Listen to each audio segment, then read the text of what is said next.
আমার নাম রেভা এবং আমি একজন মনোবিজ্ঞানের ছাত্রী। 9/11-এর প্রশ্নটি আমার বোনের ছিল, কিন্তু আমি 9/11 নিয়ে কথা বলছি না। আমার একটি আলাদা প্রশ্ন আছে। আমার গলা কিছুটা ব্যথা করছে, তাই গলার স্বর বসে যাওয়ার আগেই আমি প্রশ্নটা দ্রুত করছি। অ্যাকচুয়ালি আমি একটি খ্রিশ্চান স্কুলে গিয়েছিলাম এবং সেখানে আমি খুব ভালো সংখ্যক সংকীর্ণ মনা মানুষের দ্বারা পরিবেষ্টিত ছিলাম। তাদের বিশ্বাস হল খ্রিস্টান ধর্ম ছাড়া বাকি সব কিছুই হল শয়তানের পূজা, ডেভিল ওয়ার্শিপ। তাই তাদের মতে সব কিছুই শয়তানের পূজা এবং তাদের কাছে ইসলামও শয়তানের পূজা। কিন্তু আমি এটাকে সেভাবে দেখি না, কারণ যদি এটা শয়তানের পূজাই হতো তবে এটি বিশ্বের 1 নম্বর ধর্ম হতো না। সুতরাং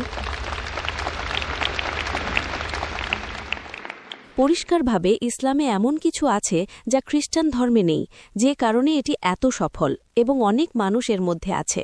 তাই আমার প্রশ্ন হল, আমি জানতে চাই সেই বিশেষ জিনিসটি কি যার কারণে মানুষ এত ইসলাম ধর্ম গ্রহণ করছে।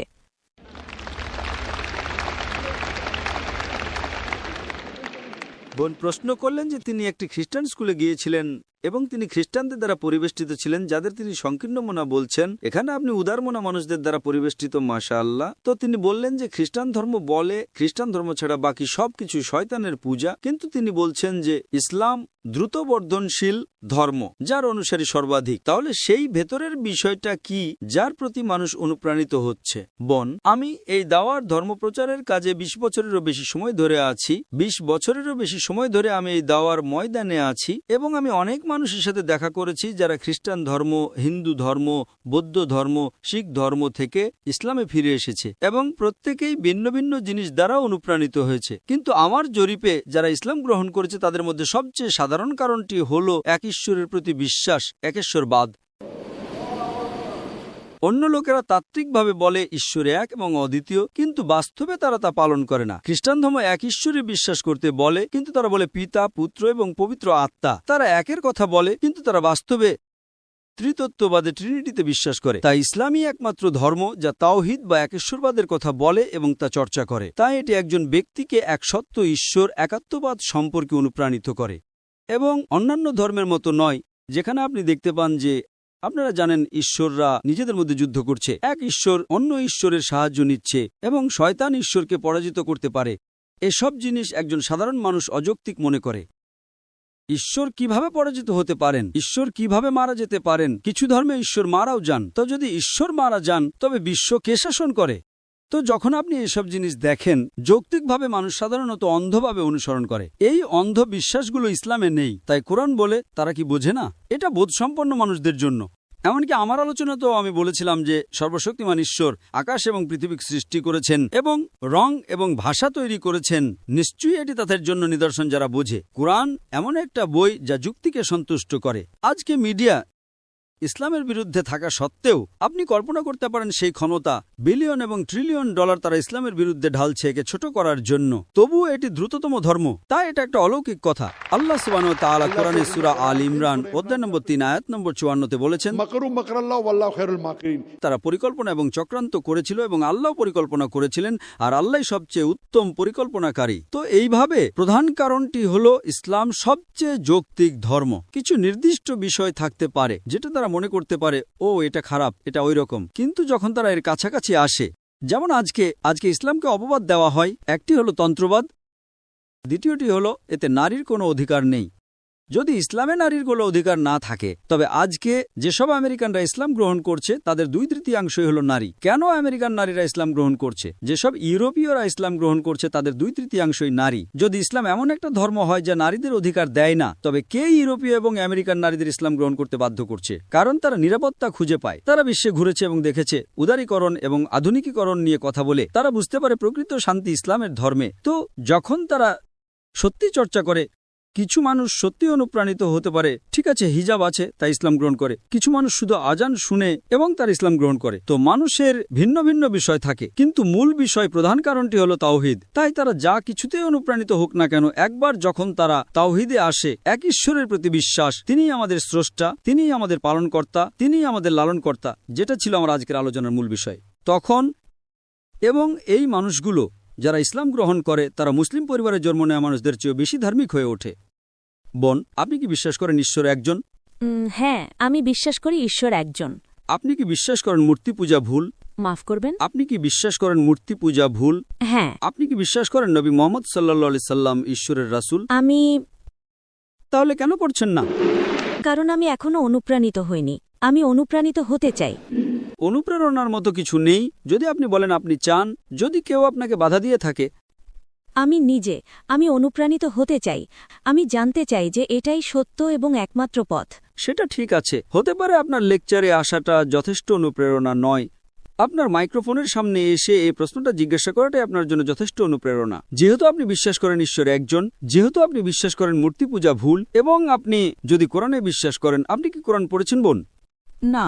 আমি আপনাকে অনুরোধ করব কোরআন পড়ার জন্য, এবং আপনি যদি কোরআন পড়েন তবে আপনি ইসলাম সম্পর্কে আরও বুঝতে পারবেন। এবং আমি গতকাল একটা আলোচনা করেছিলাম বিভিন্ন ধর্মগ্রন্থে নবী মুহাম্মদ সাল্লাল্লাহু আলাইহি সাল্লাম, এবং আমি হিন্দু ধর্মগ্রন্থে, খ্রিস্টান ধর্মগ্রন্থে, ইহুদি ধর্মগ্রন্থে, বৌদ্ধ ধর্মগ্রন্থে নবী মুহাম্মদ সাল্লাল্লাহু আলাইহি সাল্লামের উদ্ধৃতি দিয়েছিলাম। শুধুমাত্র যদি আপনি, যেহেতু আপনার পিছনের ব্যাকগ্রাউন্ড হিন্দু ধর্ম আমি বিশ্বাস করি। না, আমি খ্রিস্টান ধর্মের। খ্রিস্টান ধর্ম? যদি আপনার ব্যাকগ্রাউন্ড খ্রিস্টান ধর্ম হয়, আপনি কি বাইবেল পড়েছেন? হ্যাঁ, এটা আমার স্কুলে একটি বিষয় ছিল। ঠিক আছে, আমি আপনাকে শুধু রেফারেন্সগুলো দিচ্ছি। নবী মুহাম্মদ সাল্লাল্লাহু আলাইহি সাল্লামের ভবিষ্যৎবাণী ওল্ড টেস্টামেন্ট এবং নিউ টেস্টামেন্টেও করা হয়েছে। ওল্ড টেস্টামেন্টে তার ভবিষ্যৎবাণী করা হয়েছে বুক অব ডিউটেরোনমি অধ্যায় নম্বর 18 আয়াত নম্বর 18, বুক অব ডিউটেরোনমি অধ্যায় নম্বর 18 আয়াত নম্বর 19, বুক অব আইজায়া অধ্যায় নম্বর 29 আয়াত নম্বর 12, সংস অব সোলোমন অধ্যায় নম্বর 5 আয়াত নম্বর 16। বিস্তারিত জানতে আপনি আমার ভিডিও ক্যাসেট দেখতে পারেন। নিউ টেস্টামেন্টেও তার ভবিষ্যৎবাণী করা হয়েছে গসপেল অব জন অধ্যায় নম্বর 14 আয়াত নম্বর 16, গসপেল অব জন অধ্যায় নম্বর 15 আয়াত নম্বর 26, গসপেল অব জন অধ্যায় নম্বর 16 আয়াত নম্বর 7, পাশাপাশি গসপেল অব জন অধ্যায় নম্বর 16 আয়াত নম্বর 12 থেকে 14 পর্যন্ত। আমি আপনাকে সংক্ষেপে একটা ভবিষ্যৎবাণী দিচ্ছি। যীশুখ্রিস্ট আলাইহিস সালাম গসপেল অব জন অধ্যায় নম্বর 16 আয়াত নম্বর 12 থেকে 14তে বলেছেন, তোমাদেরকে আমি আরো অনেক কিছু বলতে চাই, কিন্তু এখন তোমরা তা সহ্য করতে পারবে না। কিন্তু যখন সে সত্যের আত্মা আসবেন, তিনি তোমাদের সমস্ত সত্যের পথে পরিচালিত করবেন। তিনি নিজের থেকে কিছুই বলবেন না, তিনি যা শুনবেন তাই বলবেন, এবং তিনি আমাকে মহিমান্বিত করবেন। যীশুখ্রিস্ট আলাইহিস সালামের এই ভবিষ্যৎবাণী যে তোমাদেরকে আমি আরো অনেক কিছু বলতে চাই, কিন্তু এখন তোমরা তা সহ্য করতে পারবে না। কিন্তু যখন সে সত্যের আত্মা আসবেন, তিনি তোমাদের সমস্ত সত্যের পথে পরিচালিত করবেন। তিনি নিজের থেকে কিছুই বলবেন না, তিনি যা শুনবেন তাই বলবেন, এবং তিনি আমাকে মহিমান্বিত করবেন। এটা মুহাম্মদ সাল্লাল্লাহু আলাইহি সাল্লাম ছাড়া আর কাউকে বোঝায় না, কারণ এখানে বলা হয়েছে তিনি নিজের থেকে কিছুই বলবেন না, তিনি যা শুনবেন তাই বলবেন।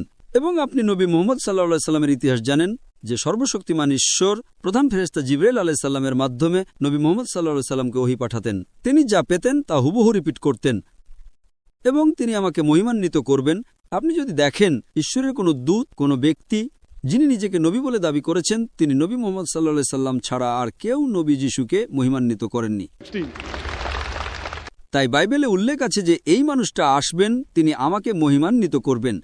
এবং আমি আপনাকে অন্য যে রেফারেন্সগুলো দিয়েছি সেগুলো শেষ এবং চূড়ান্ত নবী মুহাম্মদ সাল্লাল্লাহু আলাইহি সাল্লামের আগমনের দিকে ইঙ্গিত করছে। এবং এমনকি কোরআনও এটা বলে। এটা কোরআনের সূরা আস-সাফ অধ্যায় নম্বর 6 আয়াত নম্বর 6 উল্লেখ আছে যে যীশুখ্রিস্ট আলাইহিস সালাম বনি ইসরাইল অর্থাৎ ইসরায়েলের লোকেদের বা ইহুদিদের কাছে একটা রাসূল হিসেবে প্রেরিত হয়েছিলেন, এবং তিনি বলেছিলেন, আমি তোমাদের একটা রাসূলের সুসংবাদ দিচ্ছি যিনি আসবেন, যার নাম হবে আহমদ। এবং আহমদ হল নবী মুহাম্মদ সাল্লাল্লাহু আলাইহি সাল্লামের দ্বিতীয় নাম। নবী মুহাম্মদ সাল্লাল্লাহু আলাইহি সাল্লামের ভবিষ্যৎবাণী শুধুমাত্র বাইবেলের ওল্ড টেস্টামেন্ট এবং নিউ টেস্টামেন্টে নেই, এমনকি বেদে, পুরাণে, হিন্দু ধর্মগ্রন্থে, পার্সি ধর্মগ্রন্থে, বৌদ্ধ ধর্মগ্রন্থেও তার ভবিষ্যৎবাণী করা হয়েছে। যেমনটি আমি আগেও বলছিলাম যে যদিও ধর্মগ্রন্থগুলো পরিবর্তন করা হয়েছে, যদিও ধর্মগ্রন্থগুলো বিকৃত করা হয়েছে, তবুও সেই ধর্মগ্রন্থের আয়াতগুলোতে এক ঈশ্বরের বা তৌহিদের এবং নবী মুহাম্মদের শেষ ও চূড়ান্ত রাসূল হওয়ার অবশিষ্টাংশ রয়ে গেছে। এখন ডাক্তার, যেহেতু আমি আসলে কখনো কোরআন পড়িনি, আমি কি বিনীতভাবে পবিত্র কোরআনের একটি অনুবাদ কপি চাইতে পারি? অবশ্যই। আমি আমার স্ত্রীকে অনুরোধ করব কোরআনের একটি অনুবাদ হস্তান্তর করতে। তিনি ইনশাআল্লাহ অনুবাদটি দেবেন, এবং আমি আপনাকে অনুরোধ করব অনুগ্রহ করে অনুবাদটি পড়ুন, এবং ইনশাআল্লাহ যদি আপনার কোনো প্রশ্ন থাকে তবে আপনি স্থানীয় কোনো দাওয়া সংস্থা বা ইসলামিক ইনফরমেশন সার্ভিসেসকে জিজ্ঞাসা করতে পারেন, অথবা আপনি আমাদের কাছে লিখতে পারেন, ইমেল করতে পারেন। এটি একটি গ্লোবাল ভিলেজ, বিশ্বগ্রাম।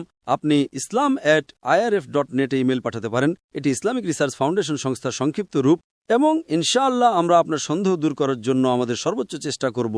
আশা করি প্রশ্নের উত্তর পেয়েছেন। ধন্যবাদ ডাক্তার। স্বাগত।